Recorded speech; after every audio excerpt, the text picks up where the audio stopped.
이제 진짜 이재명 후보의 유치와 관련해서 내일 어디 가는지 아시죠? 포항.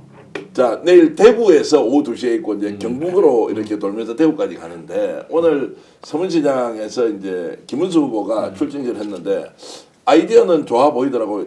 야구복 같은 딱 복장을 하고 나왔던데 야, 이것도 이제 뭔가 이렇게 국민들에게 어필하기 위해서 했다고 생각했는데 이제 내일 대구 유세에 갔을 때 대구 유세에서 과연 어떤 일이 벌어질 것이냐. 자, 홍준표 후보의 뭐 채권도 지지 선언을 한다. 대구 분위기가 예사롭지 않거든요. 자, 그러면 지역구가 안양이시지만 대구에서 내일 이재명 후보 이제 고향이기도 하지 않습니까? 어떤 분위기가 연출될까요? 한번 예상해 주시죠. 지난번 그쪽 갔을 때 고향에 왔다고 너무 좋아하셨거든요. 예. 네. 그래서 실은 그리고 대구 분들도 이번 판은 이재명이 되는 판 아니야? 라고 생각될 여지가 크기 때문에 옛날보다는 좀 다르지 않을까 예. 이런 생각이 듭니다. 자, 지금 이제 이상호 기자는 이제 내일 대구 가면 네. 제가 아는 대구 사람들은 내일 이재명 후보 오기만 와라. 김문수 서문시장 왔다 갔지. 어느 정도 대구 시민들이 지금 이재명을 지지하는데 확실히 보여주겠다라고 해서 매우 자발적으로 지금 단톡방이 난리예요.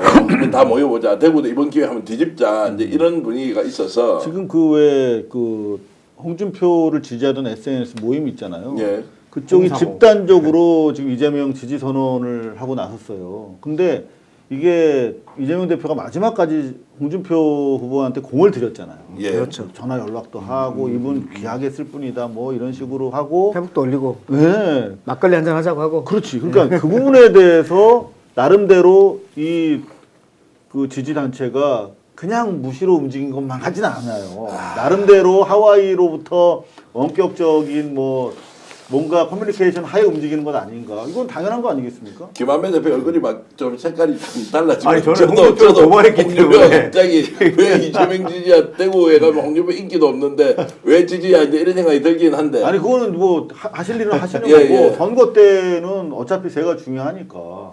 저는 사실 가짜 뉴스인 줄 알았거든요. 사실입니다.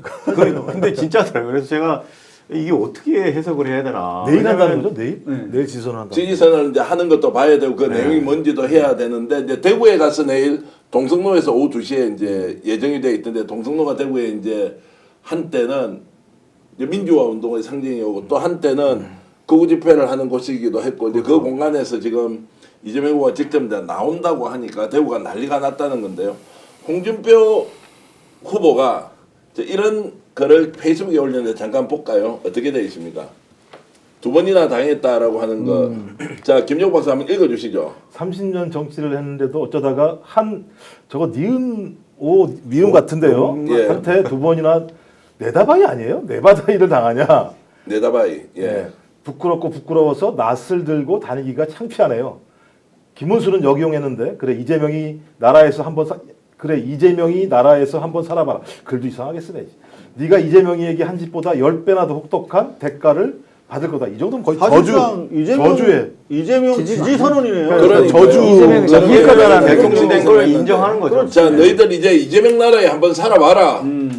어떻게 되는지. 너가 지금 이재명이한테 한 짓보다 10배나 더 혹독한 대가를 받을 거다. 이재명 후보는 지금 보복 안 하려고 어떤 경우에도 그런 거 할 시간 없다는데 지금 홍준표가 나서서 보복하라라고 하는데 그러면 이제 몇 가지 좀 팩트 체크 하겠습니다. 네. 면책 특권이 국회에만 있으신 민병대 의원께 여쭙겠습니다. 저기에서 한 놈한테 2번이나 내다봐야 당했다. 한 놈이 누굽니까?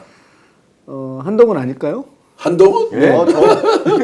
윤석열. 자, 윤석열을. 예, 그러면 한동훈이라는 의견과 자 우리 김한배 대표는 아니 저는 무조건 윤석열로 해석이 되는데요. 지금 네? 저게 윤석열이 아니면 어떻게 저거를? 저 맨 아래 있는 말. 예, 있는데 윤석열이에요, 윤석열. 맨 저 아래. 아래는 윤석열이고 저 위에는 예. 한동훈인데 한동훈 전 윤석열이 둘다 맞는 것 저는 같은데. 한 곱하기 하는 한동훈과 누구야 이거 왕뚜껑 그러니까 한동훈. 한동훈과 한덕수를 얘기하는 한덕수? 것 같은데요. 한 놈한테니까 그냥 둘 다 저는 윤석열로 보이거든요. 30년 정치를 했는데도 어쩌다가 한 놈한테 2번이나 내다봐야 당하느냐. 한 놈이 누군지 이제 상상의 영역으로 일단 보내겠습니다.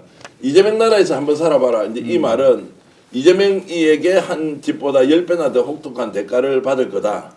자, 이 말은 이제 이재명에게 한 짓이라는 것은 누가 한 겁니까? 유의했죠. 윤희했죠. 그리고 윤도하고 한도 했어요. 예, 윤과 한이 어쨌든 10배나 더 혹독한 대가를 받을 거다. 김정욱 박사, 네. 정치학적으로 10배의 혹독한 대가는 구체적으로 어떤 저 얘기 누가 했냐면요. 네. 유심 작가가 한 얘기예요. 예. 우리 TV 토론할 때 얘기할 때 나는 진짜 다음에 꼭 이재명 후보가 대통령이 돼가지고 그 배로 갚았으면 좋겠다는 얘기를 했어요. 네. 그 얘기 뭐냐면 저는 이재명의 나라에서 이재명 후보가 복수 보복을 한다는 게 아니라 우리나라가 합법적인 법률적 체제를 가지고 그 범죄에 대해서 정확하게 예를 들어 응징을 한다면 저는 저게 나와 있는 한 X라는 사람은 본인이 지은 죄가 얼마나 많습니까? 나 당장 내란죄 하나만 가지고도 뭐죠? 무기징역 아니면 사형이라는 거 아니잖아요. 그럼 만약에 법이 정당하다면 조만간 우리는 윤석열이라는 사람이 무기징역이나 사형에 처하는 법률적 판단을 사법적 판단을 받을 거니까 그 세상은 제가 볼 때는 10배나 독특한 대가가 아니라 저는 정당한 대가를 받는 상황이 되겠죠. 그때가 그 하면. 이재명 대표가 받고 있는 선거법에서 누구를 몰랐다.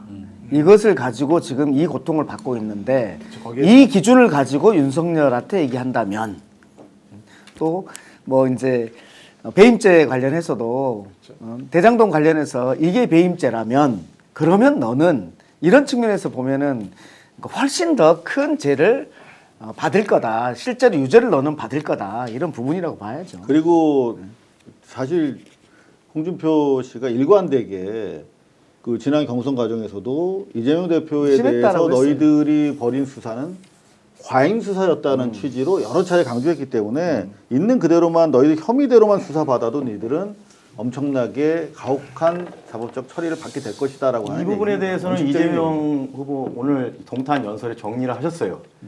정치 보복이나 누군가를 괴롭히기 위한 목적의 것은 없다.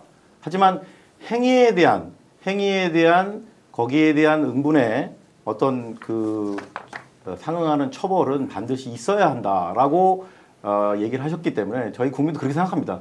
어떤 없는 죄를 거의 만들어내는 식으로 해서 완전히 초토화시키고 수백 번의 압수수색을 해가지고 탈탈 털어서. 이런 식의 것은 없지만 분명히 아까 내란죄 말씀하셨지만 그 외에도 분명히 존재하는 실질적으로 존재하는 실체적인 범죄 비리 혐의에 대해서는 반드시 그 행위에 대해서는 처벌을 해야 된다라는 의사는 분명히 밝히셨다고 근데 지난 생각합니다. 정권이랑 확실하게 다른 게 있어요. 그러니까 지난 촛불 정부나 이번 그 비체 정부는 뭐 가제입니다만 실제로 지난번에는 적폐청산을 가지고 검찰을 활용했는데 적폐라는 게 사실 대단히 좀 바운더리가 넓잖아요. 이거 뭐 따지고 보면 다 적폐지 뭐. 근데 이번엔 확실하게 내란 세력 척결이라고 하는 매우 구체적인 어떤 그 사법 처리의 대상과 범위가 있기 때문에 이번에는 아마 그런 논란이라든가 뭐 정치적 탄압이라든가 뭐 그런 프레임은 씌울 수 없을 것이다 이렇게 생각이 그러니까 제가 볼 됩니다. 때는 홍준표 말에 저희가 뭐 예를 들면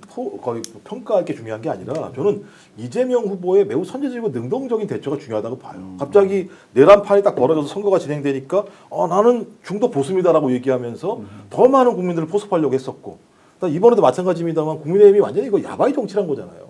한독수 집어넣으려고 난리를 쳐서 만들어 놓으니까는 갑자기 여기다가 피해자였던 홍준표를 대상으로 딱 얘기함으로써 홍준표 지지까지 모아오는. 그래서 더 많은 다수 유권자들을 만들어야지만 앞으로 내란 세력을 진압을 하건 아니면 이재명식 개혁 정치를 펼치건 훨씬 더 많은 지지를 얻어야지만 그 힘을 가지고 갈 수 있는 거거든요. 왜냐하면 힘이 약하고 지지의 정당성이 약하게 되면 아무리 좋은 정책도 한 발을 못 나갔던 것이 문재인 정부에서 우리가 봐왔던 과정이기 때문에 저는 지금 이 상황은 홍준표의 저런 얘기 이런 게 중요한 게 아니라 이재명 후보의 매우 선제적이고 능동적으로 다수 유권자들을 어떻게 만들어 나가는지에 대한 매우 정치적인 예술의 부분들을 저희가 잘 간파를 하고 거기에 맞게 움직이는 게 더 중요하다고 생각이 들어요. 그러니까 지금은 이제 막 본격적으로 이렇게 도마 위에 올려놓고 막 요리를 하기 어려운데 갑자기 홍준표가 지지하는 듯한 그리고 홍준표 지지자들이 이재명 후보를 또 뭔가 이렇게 응원하는 듯한 이런 것들을 보면서 불편해하는 사람이 굉장히 많다. 저도 그렇고 우리 김한배 대표도 그렇지만 특히나 대구 가서 홍준표가 지지한다면 그것 때문에 막 싫어서 차라리 이재명 지지하고 싶은 마음이 없어지는 사람도 굉장히 많다고요. 그만큼 대구에는 홍준표에 대한 민심이 안 좋다. 그런데 미국 가서 지금 갑자기 한동훈을 공격하든 윤석열을 공격하든 저런 막 공격하는 것은 결국 자기 살기 위해서 쇼하는 거 아니냐라는 의견도 굉장히 많다. 이것은 표로 심판해야 하는 것도 있는 것이고 사실관계 혹시라도 우리가 오인하게 되면 홍준표가 밀어준다고 해서 야 그 이재명 더 좋겠다 이렇게 할 일도 아니라는 생각이 좀 들어서 요건 좀 짚고 넘어가야 할 것 같고요. 근데 홍준표가 아무리 저렇게 발악을 해봤자 우리가 확실하게 기대할 수 있는 건 3대 특검이 지금 발의가 된 상태잖아요. 예. 그게 뭐 내란, 최상병, 김건희 안에 명태균 들어가 있고 또 플러스 알파로 조이대까지 해서 4대 특검이 자동적으로 시작되게 되면 홍준표가 아무리 저렇게 뭐 저게 뭐 일말의 정치적인 자기 기반 유지를 위한 당연히 정치인이니까 쇼겠지만 그럼에도 불구하고 특검의 기차는 달려갈 것이다. 자, 오늘 방송 어떠셨습니까? 마음에 들었다면 구독, 좋아요로 스픽스를 응원해 주십시오. 여러분들의 구독, 좋아요는 가장 큰 힘이 됩니다. 스픽스 구독, 좋아요.